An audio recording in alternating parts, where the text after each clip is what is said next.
Everything you've been taught says that when you're stuck, you need more discipline, better planning, tighter control, make the perfect move at the perfect time, and everything will fall into place.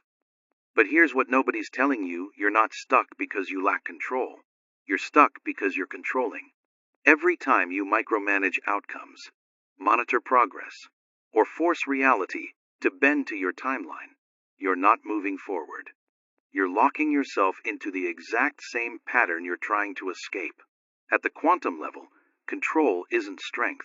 It's fear dressed up as responsibility. And fear doesn't expand timelines. It repeats them. What if the breakthrough you've been working so hard for isn't waiting for you to try harder? What if it's waiting for you to finally let go?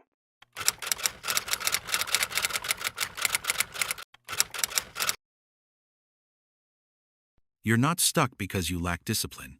You're not stuck because you don't know what you want. And you're not stuck because the universe is testing your patience.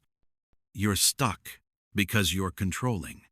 That might be hard to hear, especially if you're someone who's been doing everything right, planning carefully, visualizing outcomes with precision, thinking ahead, trying to stay positive, trying to make the correct move at the correct time. From the outside, it looks like responsibility.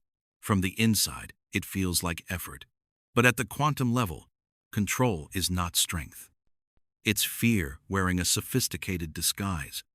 Control is the attempt to collapse reality before it has actually reorganized. And when you do that, you don't move timelines, you repeat them.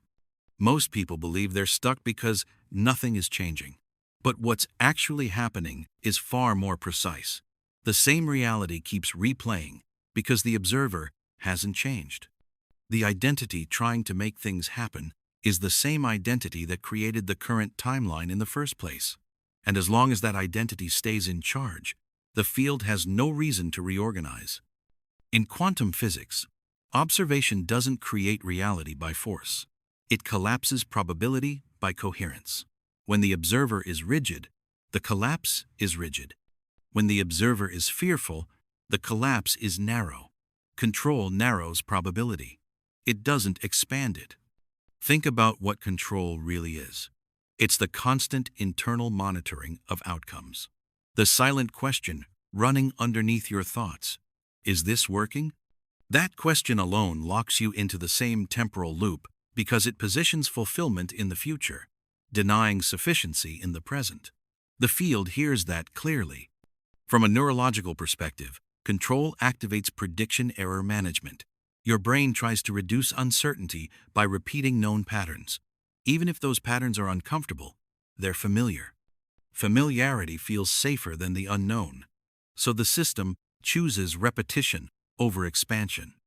Spiritually, this is why so many people feel exhausted without understanding why. They're not tired from action. They're tired from control, from holding reality together with mental effort, from believing that if they let go for even a moment, everything will completely fall apart.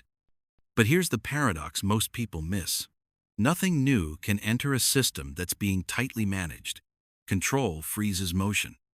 It keeps reality in superposition, constantly observed, never allowed to resolve into a new state. This is why manifestation techniques often backfire. They add more monitoring, more checking, more pressure. Instead of opening the field, they compress it. The more you try to decide how something must happen, the fewer pathways remain available. Timelines don't change when you push harder. They change when the identity that needs to push relaxes its grip. And this is where discomfort begins. Because control isn't just a habit, it's an identity.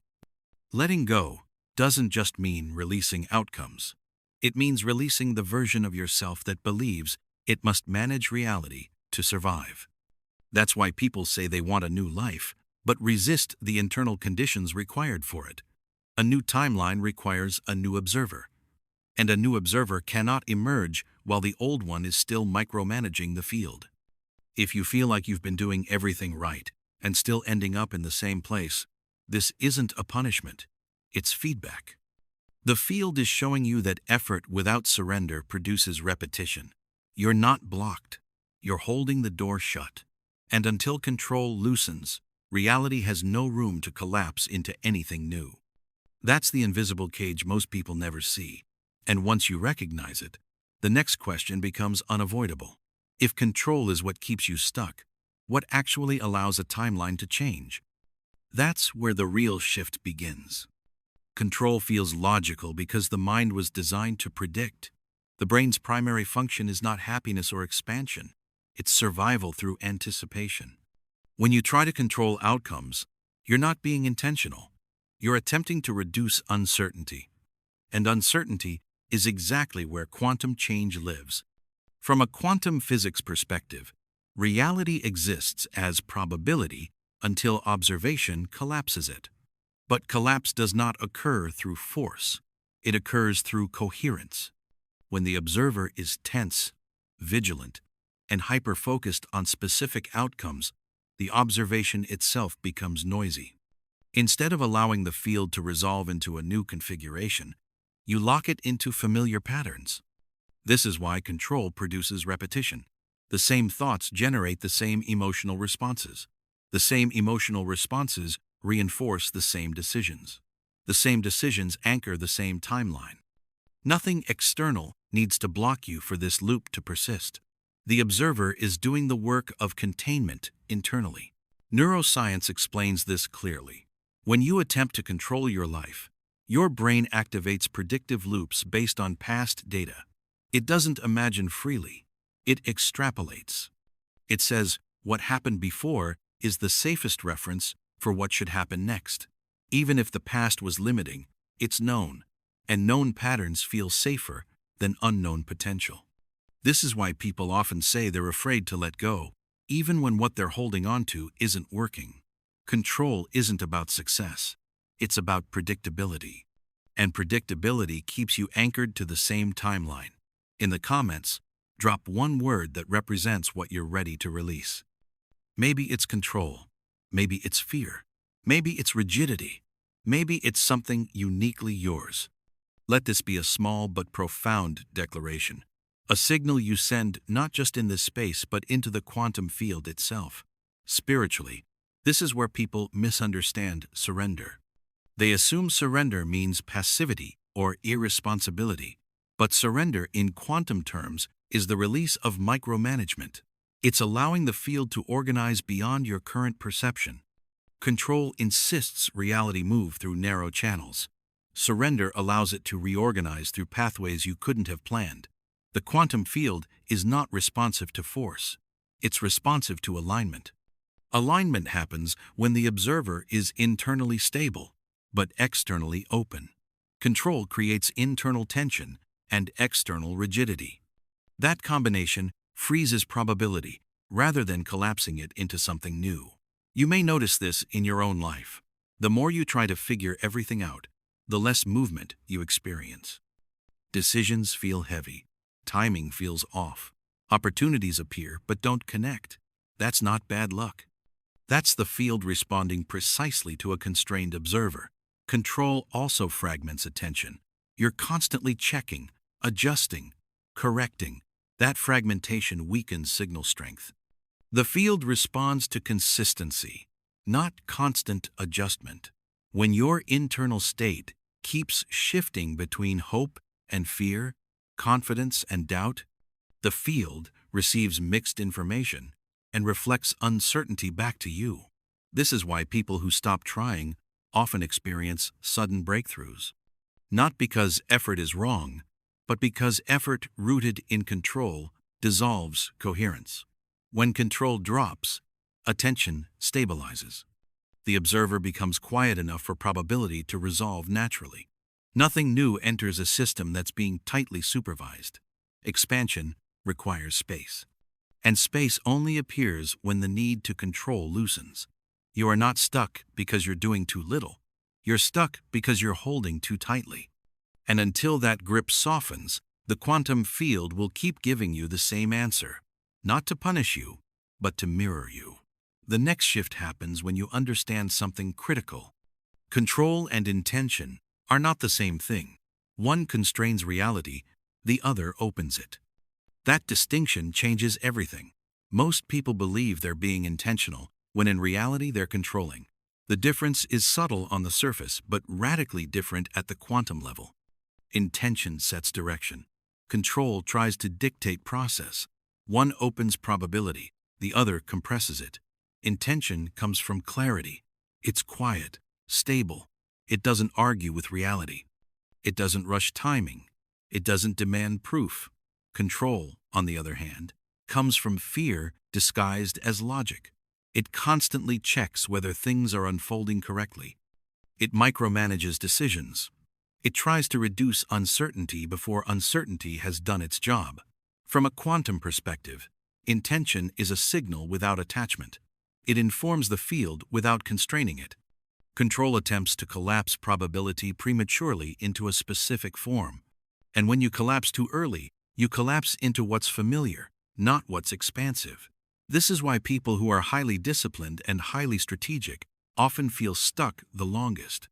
Their systems are excellent at maintaining stability but poor at allowing disruption.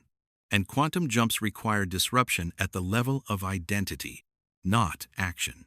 Neuroscience explains this clearly. Intention activates goal orientation without activating threat. Control activates threat response. When threat is active, your brain narrows focus. Narrow focus reduces perception. Reduced perception limits available choices. Limited choices recreate familiar outcomes. The loop completes itself. Spiritually, intention is alignment with possibility. Control is resistance to mystery. One trusts that reality can organize beyond current understanding. The other insists that safety exists only in predictability. And predictability is the architecture of the old timeline. You can feel the difference inside your body. Intention feels grounded. Control feels tense. Intention allows pauses. Control fears silence. Intention moves when something feels aligned. Control moves because waiting feels unsafe. This is why letting go of control feels threatening to the ego. The ego equates control with survival. It believes that if it stops managing, something will go wrong. But that belief was formed in an earlier version of you, one that needed rigidity to stay safe. Timelines don't shift when you control harder. They shift when the identity that needs control is no longer in charge. That identity was designed to survive, not to expand. Expansion requires a different operating system. When intention replaces control, you stop forcing clarity. You allow clarity to emerge. Decisions feel simpler. Not easier, but simpler. You don't need to justify every move. You don't need to see 10 steps ahead. You take the next aligned step and allow the field to respond. This is where most people lose patience. They want certainty before movement. But certainty is the reward of the old timeline. The new one responds to trust first. Not blind trust, embodied trust. Trust rooted in internal stability rather than external proof.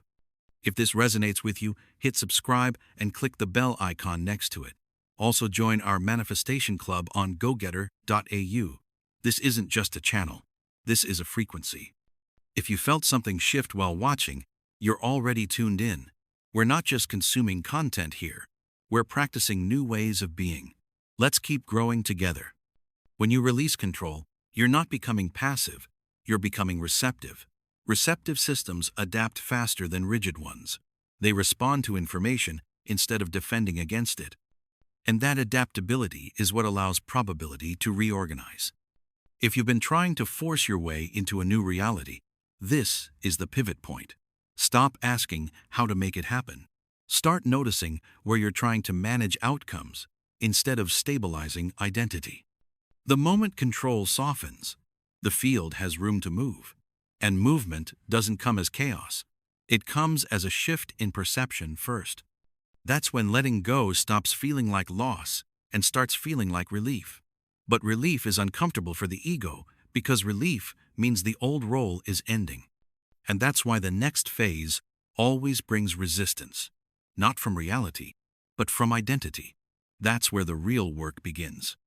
Letting go doesn't scare you because it's wrong. It scares you because it threatens an identity that learned to survive through control. The ego was built in environments where certainty meant safety, predictability meant protection, and anything outside that structure felt dangerous, even if it promised expansion. When you loosen control, the ego interprets it as risk. It doesn't see growth, it sees exposure. That's why the moment you stop micromanaging outcomes, a subtle anxiety can surface. Thoughts like, what if I mess this up? Or what if I miss something important? Aren't signs of intuition. They're signs of an identity losing authority. From a psychological standpoint, the ego exists to maintain continuity. Its job is to keep the story of me consistent over time. Control is one of its main tools. If you control outcomes, you preserve the narrative. If you let go, the narrative becomes unstable, and instability feels like danger to a system designed for survival. This is why people often return to control right after moments of surrender. They feel relief, then panic. The relief comes from alignment. The panic comes from identity displacement. The old self senses it's no longer needed and tries to regain relevance. Spiritually, this is the moment of ego death that people romanticize but rarely understand. Ego death is not dramatic. It doesn't feel like transcendence. It feels like uncertainty without immediate answers. It feels like standing without armor. And the ego resists that, because armor once kept you alive. Neuroscience supports this reaction. When control drops, your brain temporarily loses predictive dominance. It can't map the future as easily. That gap creates discomfort, even if nothing is actually wrong. The system hasn't learned yet that openness can be safe, so it signals caution. This is also why people confuse intuition with fear during this phase. Fear speaks loudly and urgently. Intuition speaks quietly and steadily. Control amplifies fear because it keeps scanning for threats. Letting go reduces noise, but the transition between the two can feel disorienting. The key here is understanding that resistance doesn't mean you're doing something wrong. It means the ego is being asked to step back. And stepping back feels like disappearing to a part of you that equates existence with control. This is where many timelines fail to shift. Not because the field didn't respond, but because the observer retreated at the threshold. They touched openness, felt the discomfort, and returned to familiar management. The old timeline welcomed them back instantly. In the comments, share one small commitment you're making today to release control. It could be as simple as pause, or allow, or trust. Your word matters. Your commitment matters. Because you matter. But if you can tolerate this phase, not fight it, not analyze it, simply allow it, something important happens. The ego recalibrates. It learns that safety doesn't come from control anymore. It comes from coherence, from presence, from trust in internal stability rather than external certainty. This is not about abandoning responsibility. It's about releasing hyper-responsibility, the belief that everything depends on you managing it perfectly. That belief kept you functional in the past, but it can't take you into a new timeline. If you're feeling resistance right now, it's not a stop sign. It's a threshold. The discomfort is not danger. It's unfamiliar freedom. If this resonates, type in the comments, I release control. Not as a performance, as a decision to stop holding reality hostage to your fear. Because the moment control loosens enough, something else takes its place. Clarity. And clarity is what actually collapses a new reality. Timelines don't change because you decide they should. They change because the observer stabilizes into a different internal position. Most people think reality shifts when circumstances change first. But in quantum terms, circumstances are the lagging indicator. Identity is the leading one. A timeline is not a place you move to. It's a pattern you repeat, and repetition continues as long as the internal conditions that generate it remain active. When those conditions dissolve, the pattern loses coherence. It can't sustain itself anymore. That's when change becomes inevitable. Not forced, From a quantum perspective, a timeline exists as a set of probabilities that are continuously reinforced by observation. Observation isn't just looking, it's interpretation, expectation, emotional response, and identity reference. When all of those remain the same, probability collapses into the same outcome again and again. This is why effort alone never creates a real jump. You can change behavior while keeping identity intact, and the result will still feel familiar. The external details shift slightly, but the structure stays the same. New job, same stress. New relationship, same dynamics. New environment, same inner tension.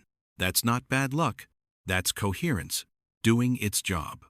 A real timeline shift happens when the internal reference point changes, when you stop identifying as the version of yourself that needs control, proof, or constant reassurance. When you no longer interpret events through fear or urgency. When your nervous system stops reacting to life as if survival is at stake. Neuroscience describes this as a change in baseline state. The brain no longer predicts threat as default. Emotional responses soften. Attention widens. Decision-making becomes less reactive and more intuitive. That internal shift changes behavior automatically without discipline.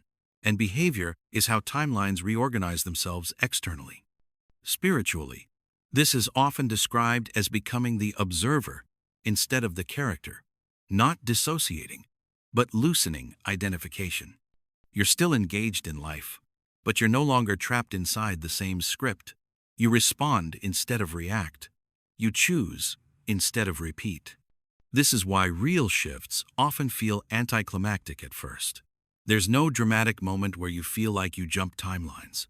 You just notice that certain reactions don't happen anymore. Certain situations don't hook you. Certain choices feel obvious instead of complicated. The new timeline isn't announced. It's inhabited. Another important detail most people miss is that timelines don't change all at once. They phase in internally first, externally second. That's why patience matters here. Not as waiting, but as non-interference. The moment you try to rush the shift, you reintroduce the old observer. Control collapses probability into the known. Presence allows probability to reorganize. When you stop trying to choose the future and instead stabilize in a new internal state, the field does the rest. Not magically, precisely. This is also why people sometimes feel like they're between lives. The old timeline no longer fits, but the new one hasn't fully materialized yet. That gap isn't failure. It's transition. It's the space where identity is updating and reality is catching up. If you're in that space now, nothing is wrong. You're not behind. You're not missing something.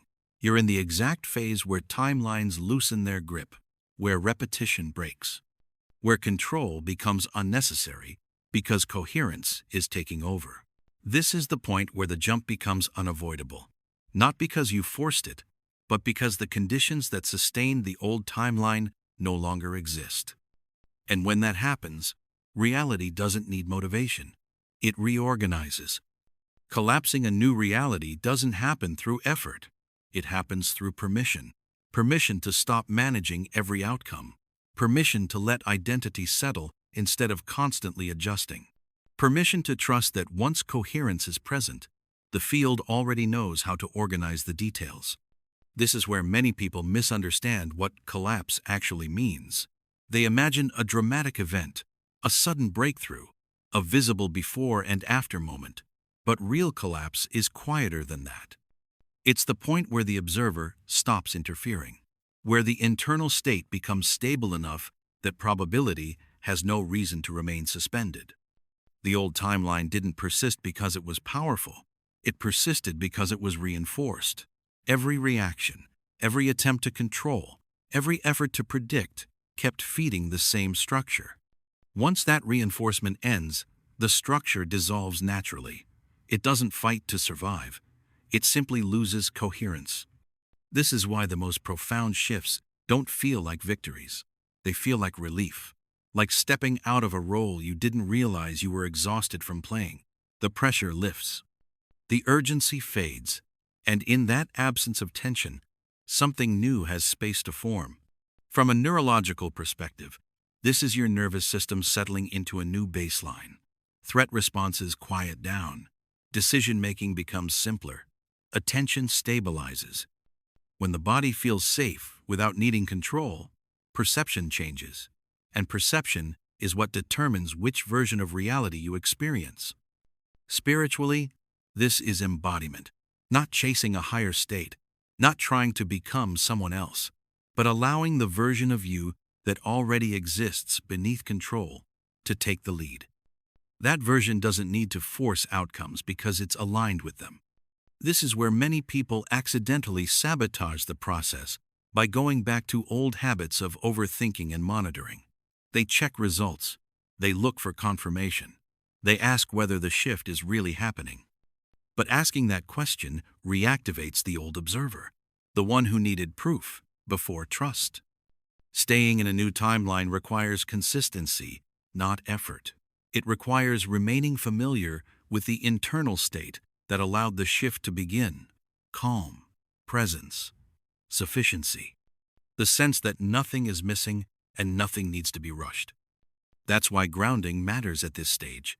Not grounding to manifest more, but grounding to avoid slipping back, to stabilize identity while the external world finishes reorganizing itself. This is where structure can help, not as control, but as support. That's the role of quantum rebirth. It exists for this phase, the moment after control loosens. When identity is shifting and timelines are recalibrating, it helps you recognize what's happening internally so you don't mistake relief for stagnation or silence for loss. Alongside it, the Quantum Grimoire offers a way to anchor coherence through reflection and intentional focus, not to tell the universe what to do, but to keep your internal signal clean while reality responds. You'll find both in the pinned comment whenever you feel ready to deepen and stabilize the shift that's already underway. Nothing here requires force. Nothing needs to be chased. The moment control ends, collapse begins. And once collapse begins, reality doesn't ask for permission. It reorganizes. If this video resonated, it's because you're not waiting for a new timeline. You've already stopped feeding the old one. And that's how the shift actually happens. Make sure you share this video with your loved ones. You might just be the blessing in disguise they need today. Remember, you're not just sharing. You're spreading freedom and possibility. And that energy will collapse every limitation between you and the timeline that's already waiting for you.